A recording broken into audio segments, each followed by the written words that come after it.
4월 26일 금요일입니다. 오늘은 요한계시록 14장 1절로 5절까지 말씀입니다.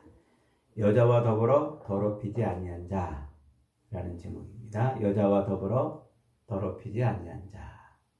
지금 14장은 12장부터 이어져 오는 내용이라고 그랬죠. 그래서 12장에서 하늘 전쟁과 땅 전쟁의 결과로 광야 전쟁이 벌어졌다고 그랬어요. 그 광야 전쟁은 마귀라고도 하고 사탄이라고 하는 그 용이 바다 짐승과 땅 짐승들을 동원해 가지고 이 땅에 살고 있는 여자의 남은 자손을 공격하는 전쟁이에요. 그 여자의 남은 자손이 누구라고 그랬습니까? 하나님의 말씀과 예수의 계명을 붙들고 지키는 자. 그래서 이 여자의 남은 자손은 그 성도들을 의미한단 말이에요. 그러니까 마귀라고도 하고 사탄이라고도 하는 그 용이 바다 짐승과 땅 짐승들을 동원해 가지고 여자의 남은 자손, 즉 성도들을 공격하는 요게 광야 전쟁이에요. 그래서 예수 그리스도의 그 십자가 죽으심과 부활을 아멘하고 믿은 그 성도들이 예수님을 딱 믿으면 금방 우리를 홀딱 들어가지고 하나님이 천국으로 데려가지 아니하시고 그 육체에 남은 때를 살아가게 해요. 그 육체에 남은 때가 말세고 이 육체에 남은 때가 광야를 살아가는 거예요. 그래서 이 광야에서 우리는 지금 전쟁 중에 있는 거라고 그랬어요. 전쟁 중에 누구랑? 마귀, 사탄이 동원한 그 바다 짐승, 땅 짐승들과 지금 싸우고 있는 거예요. 그 싸움을 승리하면 그러면 성도들은 어디에 선다고요? 어린 양과 함께 시온산에 선다 그랬어요. 그 어린 양과 함께 시온산에 서는 사람이 14만 4천이라고 그랬어요. 그러니까 14만 4천은 구약의 12지파로 예표된 구약의 성도들과 신약의 12사도로 예표된 신약의 성도들, 하나님이 택한 자들이란 말이에요. 하나님이 완벽하게 콕 찍어서 내 백성, 내 사람, 내 자녀들이라고 택한 그 사람들이 완전히 다 구원받는 숫자가 14만 4천이에요. 이게 몇 명인지는 잘 몰라요. 진짜 딱 14만 4천 명인지 아니면 1440만 명인지 아니면 그보다 더 많은 허다한 무리인지 아니면 그보다 적은 144명인지 정확히는 잘 몰라요. 그러나 어쨌든 하나님이 콕 찍어서 구원하기로 작정한 수란 말이에요. 그 수가 14만 4천이고 그들이 이 광야의 전쟁을 마귀와의 전쟁을 승리하면 어린 양과 함께 시온산 하나님의 통치가 완전히 성취되는 그곳에 선단 말이에요. 그곳에 서서 그들이 하는 일이 뭐라고 그랬어요? 찬송하는 일이라고 그랬죠. 찬송. 근데 이 찬송은 땅에서 속량함을 받은 자들만 배우는 노래라 그랬어요. 그러니까 이 땅에 있는 동안 육체의 남은 때를 살아가는 동안 성도들은 이 찬송을 자꾸 배우는 거예요. 찬송을. 그래서 이 찬송을 통해서 점점 하나님과 가까워지고 하나님의 은혜와 은총에 붙들려 사는 거예요. 결국은 이게 이사야 43장 21절에서 이 백성은 내가 나를 위하여 지었나니 나의 찬송을 부르게 하려 함이라 하는 그 말씀이 성취되는 거예요. 그래서 성도는 바로 그 하나님의 창조의 목적, 하나님의 그 구원의 목적대로 시온산에 서서 하나님을 영원토록 찬송하는 거예요. 그 영원토록 하나님을 찬송하는 찬송을 언제 배운다고요? 그 땅에 있는 동안에 배우는 거예요. 땅을 살아가는 동안에. 마귀와의 전쟁을 치르고 있는 이때. 그래서 성도들은 이 마귀와의 전쟁을 치르고 있는 이때에 열심히 찬송을 불러야 돼요. 세상 노래를 부르면 안 돼요. 세상 무슨 그렇다고 무슨 뭐 트로트 부르지 말고 가요 부르지 말고 이러라는 말은 아니에요. 은유법이란 말이에요. 지금 세상 돈 타령하고 신세 타령하고 세상을 즐거워하는 이런 노래를 부르고 살면 안 된단 말이에요. 그러니까 우리는 이 땅을 살면서 자칫하면 세상을 놀이하며 살 수밖에 없어요. 제가 이렇게 어릴 때 이렇게 어머니한테 이제 뭐 이렇게 사달라고 그러면 엄마가 야, 돈 없으니까 다음에 하자 이렇게 이제 말할 때가 있어요. 그러면 그걸 딱 듣고 알았어 엄마 그러면 다음에 할게 이렇게 기다려야 되는데 그 조급한 마음에 맨날 엄마 왜 안 해줘 빨리 해줘 맨날 이거 해줘 저거 해줘. 그러면 우리 어머니가 저한테 뭐라고 그러냐면 야 이놈아 너는 맨날 돈 타령이냐 이런다고 말이죠. 맨날 돈을 노래한다는 거예요. 그러니까 성도들이 이 땅을 살면서 그렇게 이 땅에 있는 것을 자꾸 붙들고 그것에 집착해서 그것을 노래하고 그것을 바라고 소망하면 그게 세상을 타령하는 거고 세상을 노래하는 거예요. 돈을 타령하고 신세 타령하고. 근데 그러지 말란 말이에요. 성도들은 뭐예요? 이래도 저래도 하나님을 찬송하는 거예요. 하나님을 찬송. 그게 뭐냐면 그게 우리가 이 땅에서 남은 동안 배워야 될 아주 중요한 배움이란 말이에요. 그걸 새 노래라 이렇게 이제 불러요. 그래서 아주 그 핍박과 시련 속에 살고 있던 그 성도들을 향해서 믿음을 지키라고 권면했던 그 히브리서 기자가 히브리서 13장 15절에서 이렇게 말해요. 이러므로 우리가 예수로 말미암아 항상 찬미의 제사를 하나님께 드리자 그랬어요. 그러니까 찬송은 단순한 노래가 아니라 하나님께 드리는 영적인 제사였던 거예요. 그래서 예수 믿는 사람들은요 왕궁에서도 찬양하고 감옥에서도 찬양하고 부자로 살아도 찬양하고 가난하게 살아도 찬양하고 건강해도 찬양하고 병들어도 찬양하고 노인도 찬양하고 어린이도 찬양하고 순풍에도 찬양하고 광풍에도 찬양하고 그렇게 날마다 시마다 때마다 일마다 우리를 구원하신 어린 양의 구원의 기쁨과 감격을 자꾸 찬양하는 거예요. 왜 이렇게 찬양하라고 그랬어요? 찬양은 곧 우리가 하나님과 하나가 되는 힘을 주기 때문에 그래요. 그래서 성도는 찬양을 잃어버리면 영역을 잃어버려요. 찬양을 잃어버리면 성도는 그래서 힘을 잃어버려요. 그래서 날마다 시마다 찬양하며 살아야 돼요. 어려워도 찬양하고 힘들어도 찬양하고 기뻐도 찬양하고 즐거워도 찬양하고 그렇게 자꾸 찬양을 배우다 보면 이제 이 찬양을 완전히 배우면 우리는 시온산에서 영원히 하나님을 찬양할 수 있게 됩니다. 그렇게 저와 여러분의 삶이 되시기를 축복합니다. 자, 오늘은 4절 5절입니다. 다시 한번 읽어보겠습니다. 시작. 이 사람들은 여자와 더불어 더럽히지 아니하고 순결한 자라.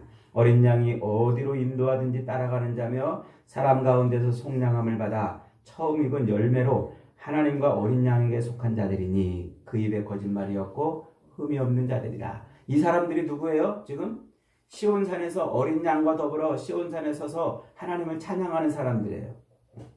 그렇게 어린 양과 더불어서 시온산에서 하나님을 찬양하는 그 사람들은 어떤 사람들이라고요? 여자와 더불어 더럽히지 아니하고 순결한 자라 이랬어요. 여자와 더불어 더럽히지 아니하고 순결한 자라. 그러니까 용과 그의 하수인인 바다 짐승, 땅 짐승들과 더불어서 전쟁에서 승리하고 어린 양과 함께 시온산에 서서 찬송하고 있는 그 사람들은 첫째로 여자와 더불어서 더럽히지 아니하고 순결한 자다 이렇게 말했어요. 그 순결한 자라는 말은 헬라어로 팔다노스라고 말하는데 이게 자기 동정을 지킨 자 혹은 결혼하지 아니한 자 이런 의미를 가지고 있는 말이에요.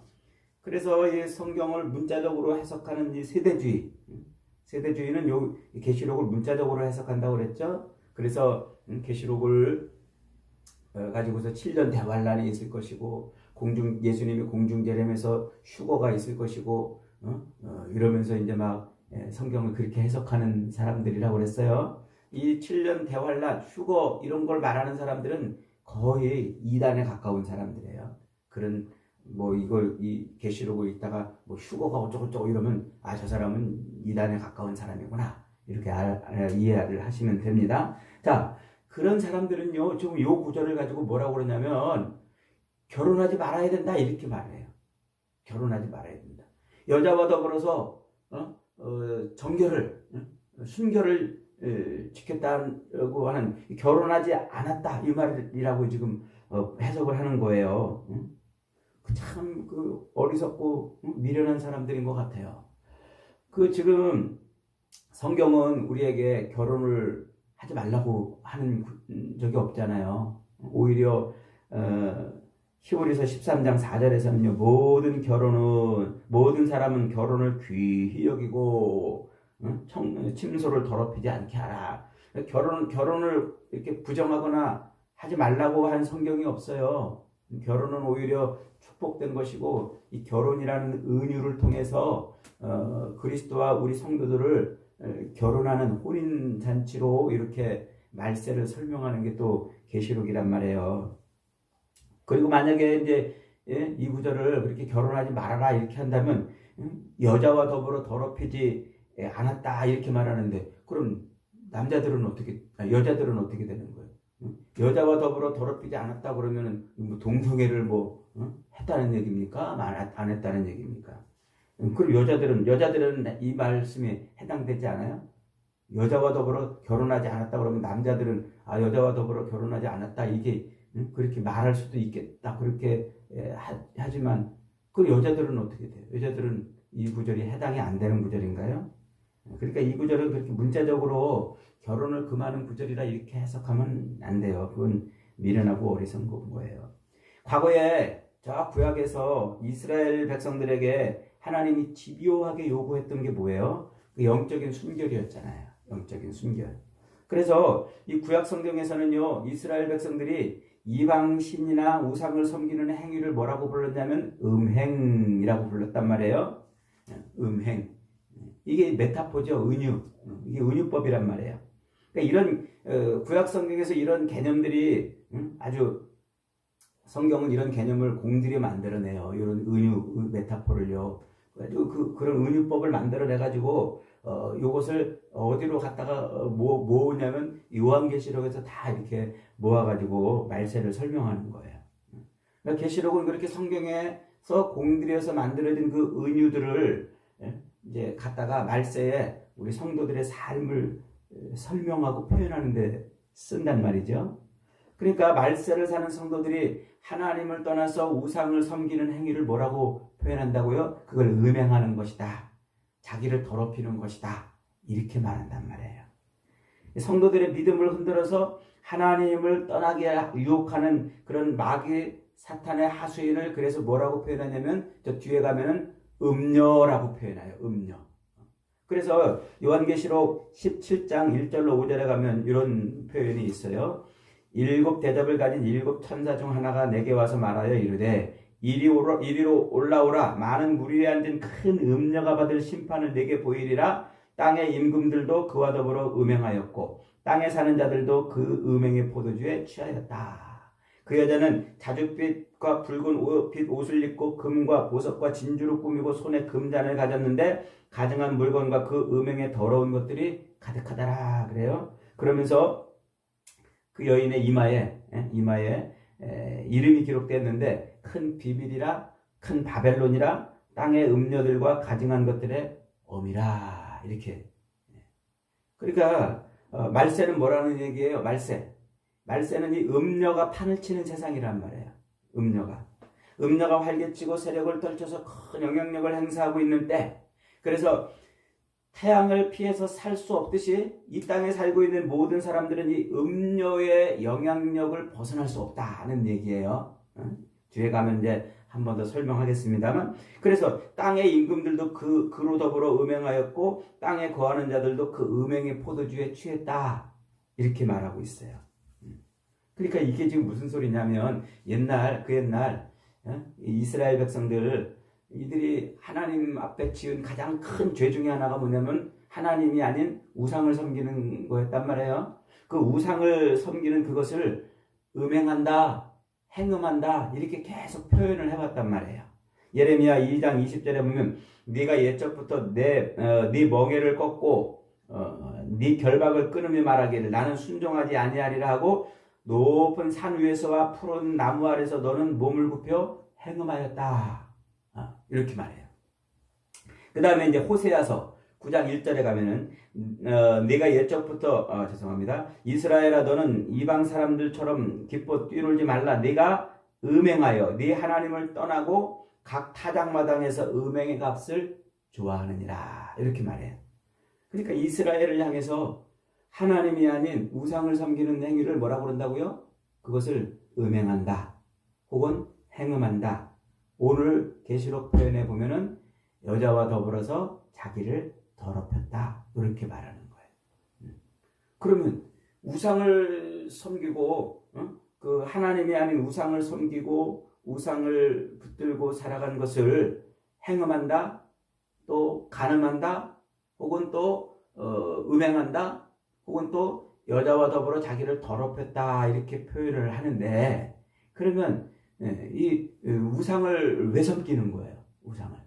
우리 예수 믿는 사람들이 여러분 우상을 왜 섬겨요? 교회 안에도 이렇게 우상을 섬기는 사람들이 있나요? 굉장히 중요한 말씀이에요. 옛날에 이제 이스라엘 백성들은 이제 애굽에서 구원받아 가지고 그들은 가나안 땅에 살면서 그들이 주로 살았던 그 삶의 그 생업은 목축업이에요. 양떼를 끌고 다니면서 이렇게 이제 목축을 하고 살아요. 그런데 가나안 땅에 와서 이제 이동하는 생활이 아닌 땅을 분배받아 가지고 정착 생활을 하잖아요. 정착 생활을 하니까 문화가 이제 목축 문화에서 뭘로 바뀌어요? 농경 문화로 바뀌는 거예요. 그래서 농사를 지으면서 살아야 돼요. 그런데 이들이 농사 짓는 법을 어디서 배워요? 그 땅에 남겨놓은 이방인들한테서 배워요. 그래서 이방인들한테서 농사 짓는 법을. 그런데 이 농사 짓는 그 벽식 뿌리고 걷어들이는 요것만 배우는 게 아니라 농사의 문화를 배우는 거예요. 문화.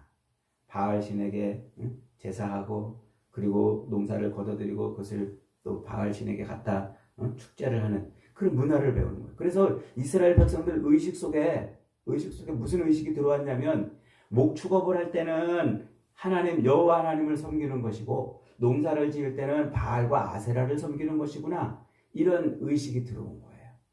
그래서 그들은 하나님도 섬기고 우상도 섬기는 거예요. 우상을 왜 섬겨요? 풍요를 이 땅에서 풍요로운 삶을 살기 위해서.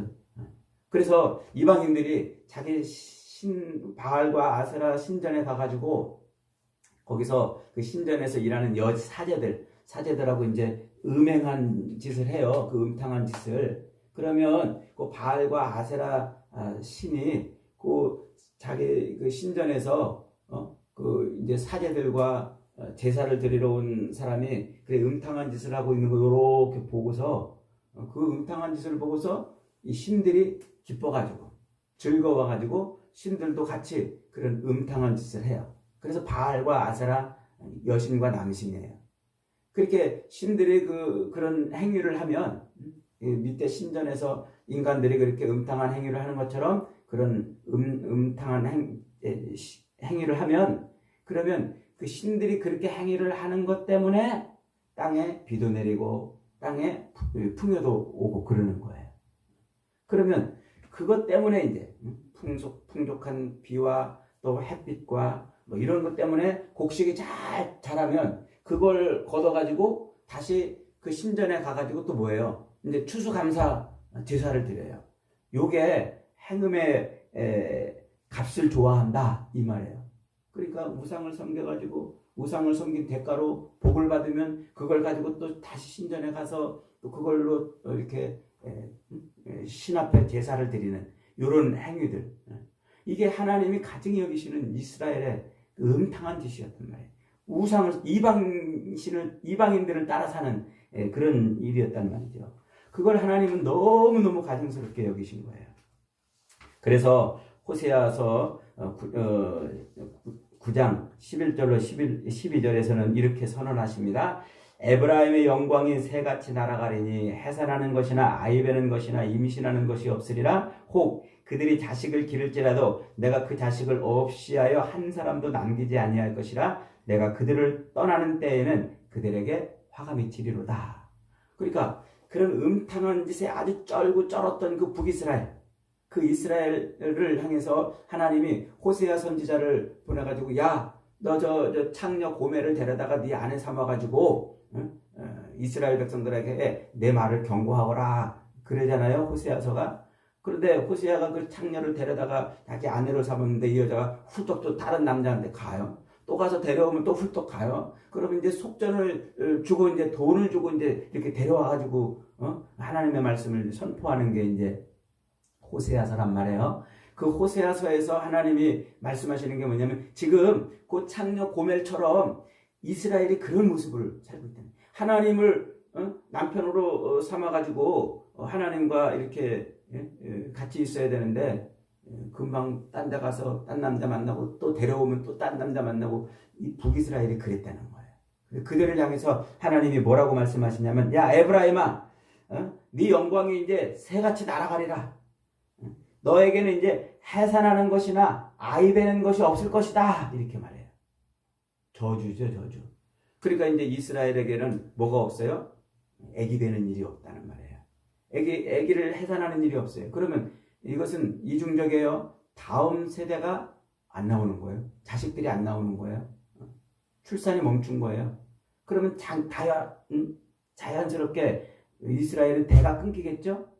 근데 이게 이제 앞에서 12장에서 우리가 공부한 여인이 아기를 뵈서 출산하려고 할 때 그 이스라엘을 아기를 뵌 여인이라고 묘사한다고 그랬잖아요. 즉 그 얘기를 하는 거예요. 그러니까 하나님이 아닌 우상을 섬기고 있는 그 북이스라엘 백성들한테 너희는 아기 뵐 일이 없어. 이제 너희는 잉태할 일이 없어. 여자의 후손으로 오시는 그 메시아를 너희에게는 잉태하지 못하게 한다는 얘기예요. 이제 북이스라엘은 그걸로 끝이라는 거예요. 하나님의 영광이 떠나버렸다는 거예요. 그래서 단순히 자기들이 지은 그 죄 때문에 자식들이 더 이상 세상에 안 태어나는 것만을 의미하는 것이 아니라, 여자의 후손으로 와서 그 여자의 후손이 뱀의 머리를 박살내 그 여인을 이제 구원하는 그 영적인 일, 그 일이 북이스라엘에게는 없다는 거예요. 남유다에게는 이제 아직 남았다는 거예요. 그러니까 북이스라엘은 그 음행한 대가로 결국은 여인의 후손으로 오는 메시아를 통한 구원이 거기에는 사라졌어요. 그래서 북이스라엘은 BC 721년에 아수르에게 나라가 망해가지고요. 그 아수르가 그 식민 정책을 막 혼합 정책을 쓰잖아요. 이스라엘 백성들은 저 멀리 보내고 또 남아있는 백성들이 이방인들과 혼혈을 하게 해가지고, 그래서 그들이 뭐가 돼요? 혼혈인이 돼요. 사마리아인. 그러니까 사마리아인들은 이제 메시아의 구원을 받지 못하는 그런 족속으로 끝나버리는 거예요. 이게 저주지 않아요? 얼마나 두려운 저주입니까? 지금 이 구약 성경에서 그런 은유를 자꾸 만들어가지고 하나님이 아닌 우상을 섬기는 행위를 행음한다, 간음한다, 여자와 더불어 자기를 더럽히는 행위라고 그렇게 말하면서, 그것을 지금 요 말세를 사는 우리 성도들에게 딱 하고 적용을 하고 있는 거예요. 그래서 마지막 이 말세를 사는 동안 우리 성도들은 뭐 하는 거예요? 여자와 더불어 자기 순결을 잃어버리면 안 돼요. 이게 그냥 무슨 남자 여자 무슨 이런 게 아니란 말이에요. 그러니까 이게 무슨 소리예요? 하나님이 아닌 우상을 섬기는 일을 하지 말라는 거예요. 그 우상을 왜 섬겨요? 그 세상에서 복 받기 위해서, 세상에서 잘 먹고 잘 살기 위해서 그 우상을 섬긴단 말이에요. 그런데 말세에 누가 그런 일을 우리 성도들에게 하게 합니까? 마귀 사탄이 그 음녀들을 동원해가지고, 바다 짐승, 땅 짐승들을 동원해가지고, 그걸 이제 17장에 가면 음녀라고 표현한다고 그랬죠? 그 음녀들을 동원해가지고 성도들을 자꾸 미혹하고 유혹하는 거예요. 그래서 이 말세는 우리 성도들에게 음녀가 공격하는 때란 말이에요. 음녀가. 그래서 음녀가 우리를 공격해가지고 음행의 포도주를 마시면, 우리도 그렇게 여자의 후손으로 오는 그 태가 다치는 그런 인생이 되는 거예요. 지금 그 얘기를 하고 있는 거예요. 이스라엘은 그 결혼하기 전에 이제 그 나이가 12살이 되면은요, 부모들이 남자, 여자, 애들을 이렇게 짝지어줘요. 그 이제 정혼, 혼인하기로 그렇게 정했다 이 말이에요. 짝지어줘요. 그러면 그 정혼을 하면은 남자는 가가지고 이제 열심히 돈을 벌어요.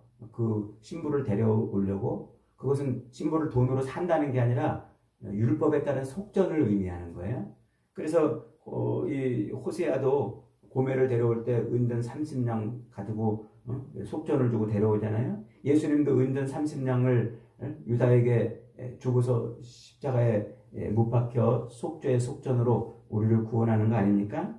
그렇게 이제 속전을 다 만들어 가지고 오면은 이제 정혼 이제 혼인 잔치를 해요.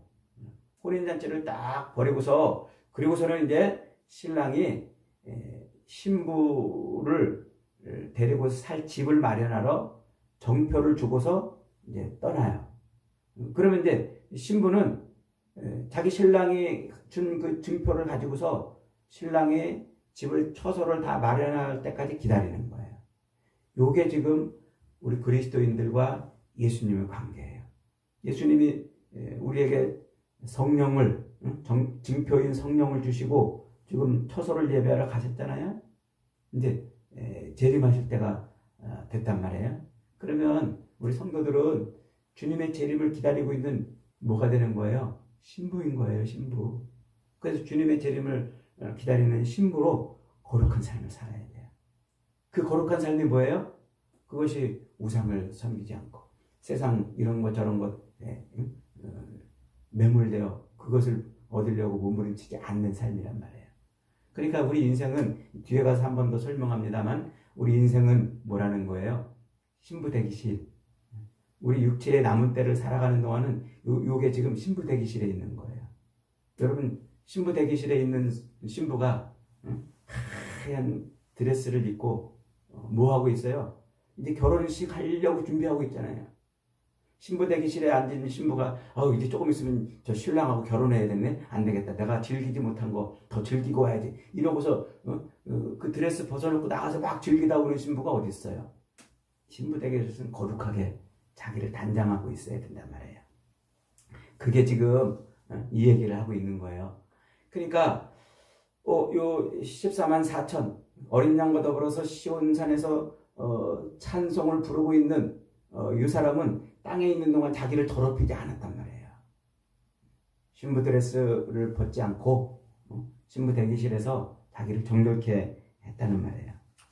그런데 그렇게 신부 대기실에 있는 동안 마귀는 우리를 어떻게 하려고? 넘어뜨리려고 공격을 한단 말이에요.